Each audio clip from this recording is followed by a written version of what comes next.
We're a harm reduction collective. We do night reach.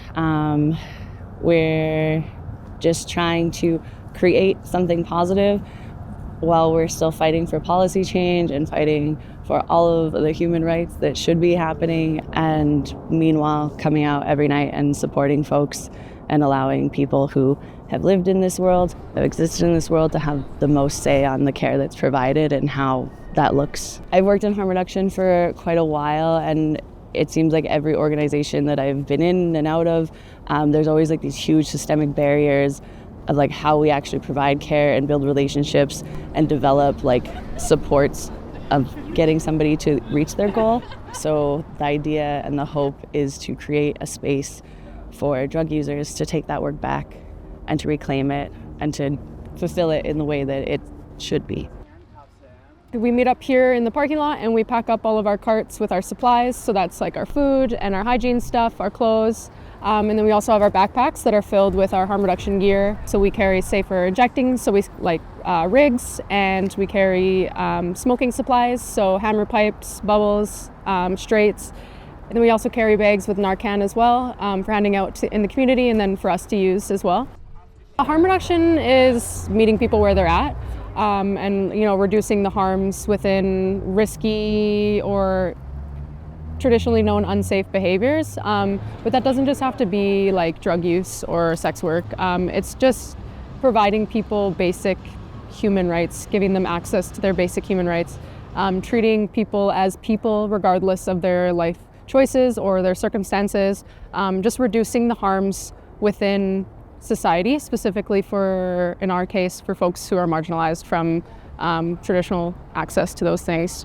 Harm reduction is just a way to make what someone is already doing safer. So if somebody is using drugs, making it safer is not going to enable them to use drugs. It's just going to make it so they don't die. And I think a lot of people miss the point that harm reduction is not telling anybody to do anything. It's quite literally just giving them enough life to make the choice for themselves.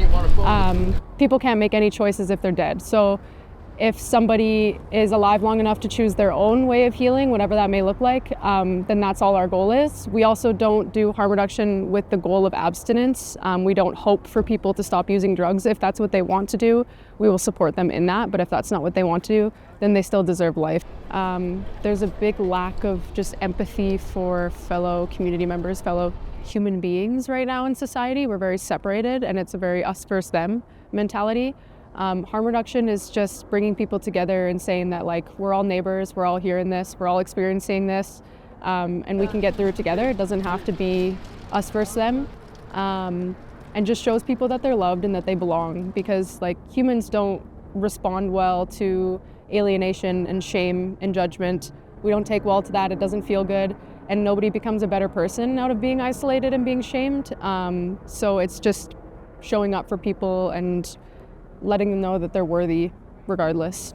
Everybody in the group has experienced it themselves, or someone they love has experienced it. We're all like current, former substance users, people who've lived on the streets, sex workers. Everybody's kind of been in it or is in it. So it's kind of just like a family of people who understand each other. So when I was younger and I was doing a lot of drugs, I wish that there was like a cool group of folks that showed up and were like, hey, Cece, here's a clean pipe, dummy. Stop sharing pipes with everyone else. Like, it was something that wasn't there when I was doing a lot of drugs that at the time I didn't know I wanted or needed, but in hindsight, I got lucky and I'm still here, but like it might have kept some of my other friends that aren't here alive.